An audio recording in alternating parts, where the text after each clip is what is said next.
అందరికీ నమస్కారం. మరో దళిత విప్లవ కెరటం ఎర్ర ఉపాలి నేనే. ఇది అద్భుతమైనటువంటి కవిత వాగ్దాటితో తెలుగు దళిత ఉద్యమానికి సరికొత్త రూపునిచ్చినటువంటి ఎర్ర ఉపాలి గురించి తెలుసుకుందాం. జంబూ ద్వీపే భరతఖండే భరతవర్షే అని పఠించే శ్లోకాన్ని ఆధారం చేసుకుని నిశ్శబ్దాల అవనిలోన శబ్దం పుట్టించినోన్ని, శతాబ్దాలుగా శ్రమకు శ్రీకారం చుట్టినోన్ని, జంబూ ద్వీపాన్ని ఏలు కీర్తిని అంబరాన సాటినోన్ని, మాదిగోన్ని, మహా ఆదివాన్ని, ఆదిలోన ఈ దేశాన్ని ఏలినోన్ని, సచ్చిన జంతువు నుండి చర్మాన్ని ఒలిసినోన్ని, ఒలిసిన చర్మం నుండి నాదం పలికించినోన్ని, చిరునామా ఏదంటే కాళ్ల చెప్పు చూపించినోన్ని, సాంస్కృతిక రంగానికి సాగుతున్న ఉద్యమాన్ని మరుగుపడ్డ మా జనా చరిత్ర తిరగరాసటోన్ని, ఎవడన్నా ఏమన్నా అవునన్నా కాదన్నా ఈ దేశానికి మూలవాసినైనోన్ని, మళ్లీ మా రోజులే వస్తాయని నమ్మటోన్ని, చాతుర్వర్ణ వ్యవస్థను తోలనాడుతూ ఓరి మనువ నువ్వు మళ్లీ జన్మెత్తురా, నా మాదిగ శక్తేందో చూపిత్తరా, మట్టి బొమ్మలకు జీవం పోస్తావట, పుట్టిగిట్టి తలరాత రాస్తావట, అవ్వయ్య లేకుండా అట్లత పుడతారు, మడిగుడ్ల నా కొడక మెడబెట్టి కొరికేస్తా, పంచభూతాలనే ప్రాణంగా నమ్ముకొని ఎల్లవేళలా మేము చల్లంగా బతికినం, నేలమ్మ గుండెపై జోల పాటయ్యనం, ప్రకృతి బడిలోన పాటయ్యి ఊగినం, మట్టి వాసన పీల్చి మనుషులం అయ్యనం, ఈ మట్టి నుండే సిరి సంపదలు తీసినం, కనిపించిన తల్లి కాళ్లకు మొక్కినం, మాతృస్వామ్యానికే పెత్తనాన్నిచ్చినం, తొలుదుగా పుట్టిన మమ్మల్ని శూద్రులుగా చేసి సుశ్రుత చేయమన్నావు, మనవా ఓరి మనవా నువ్వు మళ్లీ జన్మెత్తురా, నా మాదిగ శక్తి ఏదో చూపిత్తురా అంటూ సమిష్టి మాదిగ తత్వాన్ని విశదీకరించిన వ్యక్తి ఎర్ర ఉపాలి. ఈ నిఖిల చరాచర జగత్తులో నాదం పుట్టించి సునాదంగా వినోదంగా మార్చి అనాదరణకు గురైనటువంటి మాదిగ జాతిని మహోన్నత నీతిగా ఎవరెస్ట్ ఎంత ఎత్తున కీర్తి కిరీటం మీద నిలిపిన మహాకవి ఎర్ర ఉపాలి నేనే అనేటువంటి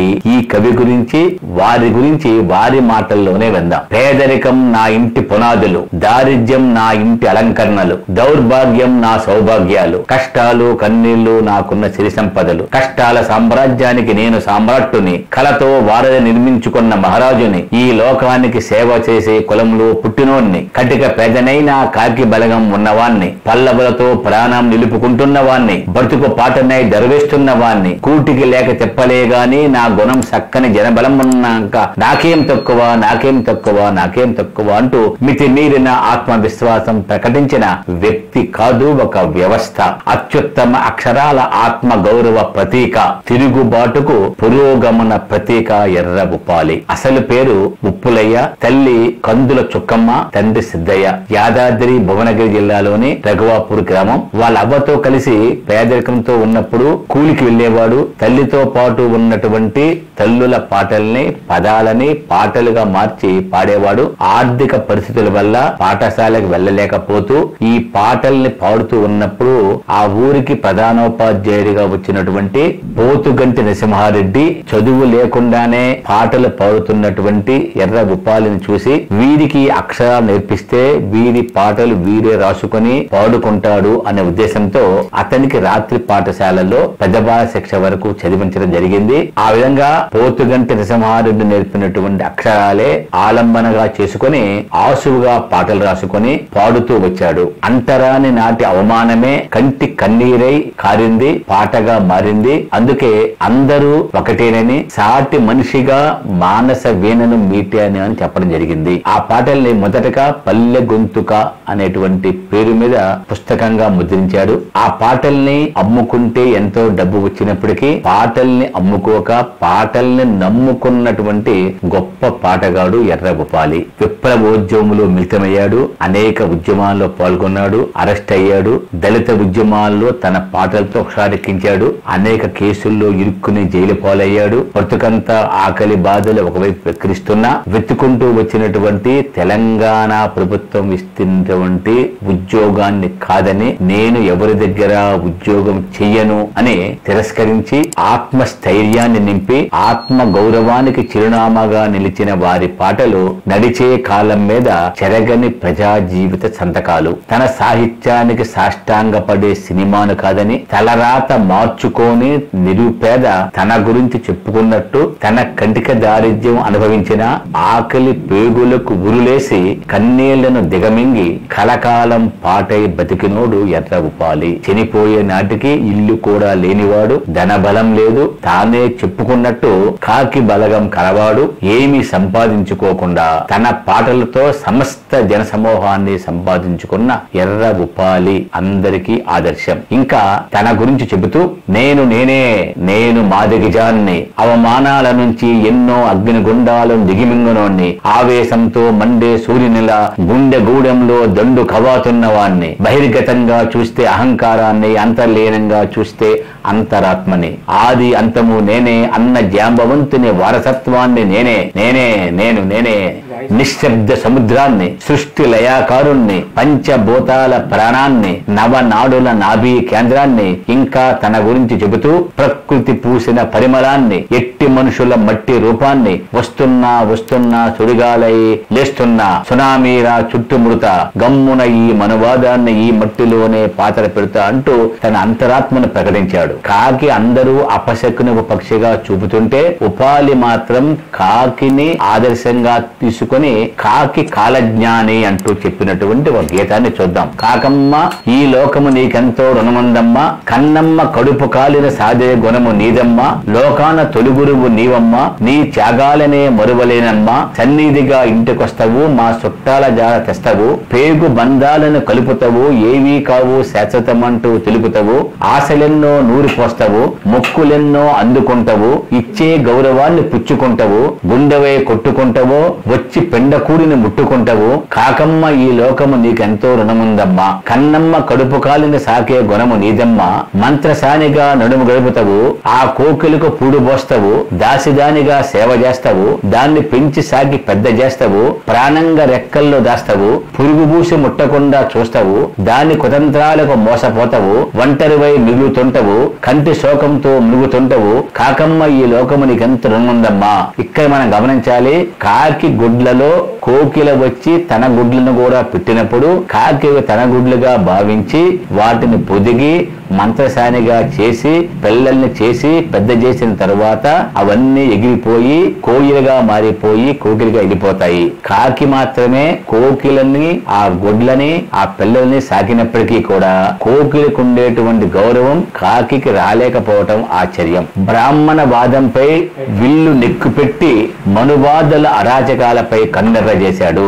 యజ్ఞాల యాగాల పేర గుర్రాలను గాడిదలను తిన్నారు, ఖడ్గ మృగాలను కోసుకున్నారు, గుడ్ల మీద కోళ్ల తిన్నారు, బుద్ధిని మాటలతో నిద్ర మత్తు విడిచినారంట, ఆచారాల పేరు మీద మమ్మల్ని ఆగం చేసినారు, ఏలనమ్మాలే వీళ్ళను ఏలనమ్మాలే, ఎట్లా నమ్మాలే వీళ్ళని ఏడకొమ్మాలే, అగ్ని మంటై అంటుకుంటాం అని తన ఆగ్రహాన్ని వ్యక్తం చేశాడు. చాకలి వాళ్ళ జీవితాన్ని చూసి చెలించి రాసినటువంటి కవిత చూద్దాం. పల్లెంతా సుట్టి ప్రతి ఇల్లు తలుపు తట్టి అమ్మ సాకలోలమంటూ ఆకిట్లో అడుగుపెట్టి సలిబొవ్వ సంకన పెట్టి సూర్యునికి దండము పెట్టి ఇడిసిన బట్టలన్నీ ఒడివిడిగా మూటగట్టి పడిలేస్తూ ఇదివాకుండా లేపి మెడ మీద పెట్టి బతుకు బరువు మోస్తూ చెరువు తిరిగి మైల బట్టలు ఉతికేము మాయమ్మలారా, మల్లెలలో తెల్లగా చేసే మాయలారా. అదే విధంగా గొల్లలకి మాదిగలకి ఉన్న సంబంధం అంటే గుర్రం జాషవ్ గారి తల్లి మాదిగ, తండ్రి గొల్ల అంటే మాదిగల డప్పుకి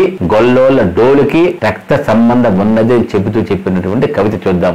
ఆది గొల్ల కుర్మవాన్ని మాదిగోళ్ళ పోరగాన్ని, మాట ఆడితే తప్పనోన్ని, జాతి కొరకు ప్రాణమిచ్చటోన్ని, డప్పుకు డోలుకు ఏ బంధం ఉన్నదో లందకు డోలుకు నా రక్త సంబంధం ఉన్నది అంటూ రెండు కులాల వశిష్టతను విశ్లేషించాడు. అదేవిధంగా కోయిల గురించి ఎస్సీ ఎస్టీల గురించి వాళ్ళు చేసేటువంటి ఇరుక గురించి కూడా అత్యద్భుతంగా రాసినటువంటి పాటను ఒక్కసారి చూద్దాం. ఎరుక చెప్పుతామమ్మ ఎరుక, ఈ లోకాన మీకేమి ఎరుకో ఎరుక, జరిగింది చెప్పుతాం జరిగేది చెప్పుతాం, ఎరుకే చేతికి తల నుదుటి రాతలం విపుతం అంటూ తమ జాతిని నీతిని వివరించాడు. అదేవిధంగా మాదిగ ఉపకులాల గురించి ఈ దేశ మూల పురుషుడు ఆది జాంబవుని వారసులు మాదిగలు ప్రత్యామ్నాయ సంస్కృతికి పోషకులు, మాదిగలు తమ పితృదేవుడైనటువంటి ఆది జాంబవంతుని చరిత్ర తెలియజెప్పడానికి చిందువులతో చిందు భాగవతం, గోసంగులతో గోసంగి వేషం ద్వారా జాంబవంతుని చరిత్రని,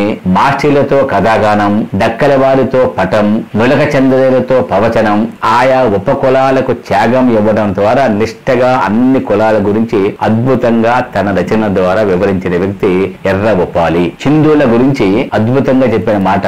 అంటే చిందోళ్ళ బాధలు విన్నటువంటి చూసినటువంటి ఉపాలి విషాదంగా ఇలా అన్నాడు. కడుపు నిండా తిండి ఉండకున్నా, ఆకలితో అలమటిస్తున్నా, వేషం కట్టి రాజులేగా విదూషకునిలాగా ఆనందం పంచినా ఆకలి ఛాయలు ఎక్కడా కనిపించనివ్వరని, రంగుల మాటన దాగిన చిందులు, కన్నీళ్లను తాగే కనువిందులు, అతుకుల బతుకుల చింతలు, ఆకలి తీరని గొంతులు, జానపదాలకు జీవం పోసిన జాతులు, సంచార జాతులు, ముక్కోటి దేవల్ల కొలిచినం, తమకు ముందుంది భవిజన్య మురిసినం, ఆట పాటల్లోన అలసినం, మేము ఆగమైతమని తెలిసినం, అయ్యో ఇంటింటికి జోలబట్టారు, ఇంత ముద్దేస్తే సంతోష పెట్టారు అంటూ చిందోళ్ల బతుకు గాయాలను గేయాలై వివరిస్తాడు ఎర్ర ఉపాలి.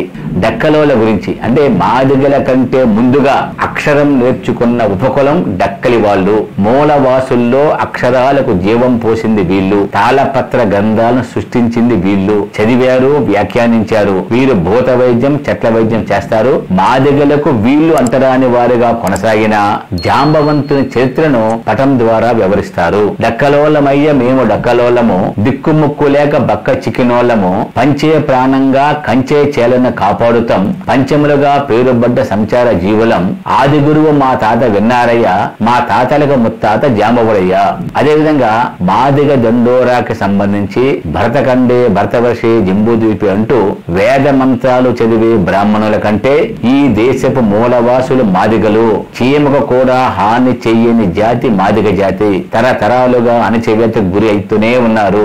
భారతదేశానికి స్వాతంత్ర్యం వచ్చి 75 వసంతాలు గడిచినా మాదిగల పట్ల ఏ మాత్రం కనికరం లేదు. ఎస్సీ రిజర్వేషన్ల పేరిట మోసపోతున్న మాదిగలు 90వ దశకంలో సంఘటితం అవ్వటం, తమ హక్కుల కోసం మాదిగ దండోరా ఉద్యమంలో ఎంతో మంది అమరులుగా మారటం, వారిని స్మరిస్తూ ఎర్ర ఉపాలి రాసిన పాట. మాదిగ మహావీరులారా, ఆది జాంబవుని వారసులారా, అలు పెరుగని వీరులారా, అసువులు బాచని అమరులారా, తూర్పున పొడిసేటి పొద్దుల వెలుగులో బిడ్డలు, మార్పుకై నడిసేటి ఉద్యమాల బిడ్డలు, జాతీయ విముక్తి కోరి సంఘటిత శక్తిగా మారినారు, హక్కుల ఆయుధాన్ని నూరు దిక్కులుదుర ఉరిమినారు, విప్లవకారులుగా మారి విజయకేతనం ఎగలేసినారు, ఆత్మగౌరవ పోరాటంతో కొడుకులు జాతికి మారుతుందని చాటినారు బిడ్డలు అని అమరుల స్ఫూర్తిని కీర్తించారు. ఈ విధంగా ఎర్ర ఉపాలి మాదిగ చైతన్యాన్ని, దళిత చైతన్యాన్ని, దళిత ఉపకులాలని, అదే విధంగా బహుజనుల యొక్క ఐక్యతని ఆలపిస్తూ అనేకమైన గీతాల ద్వారా దళిత సాహిత్యాన్ని ఎంతో సుసంపన్నం చేశారు. అటువంటి దళిత కెరటం ఎర్ర ఉపాలి గారికి జై భీమ్లు. రేపు మరొక దళిత కవితో కలుద్దాం.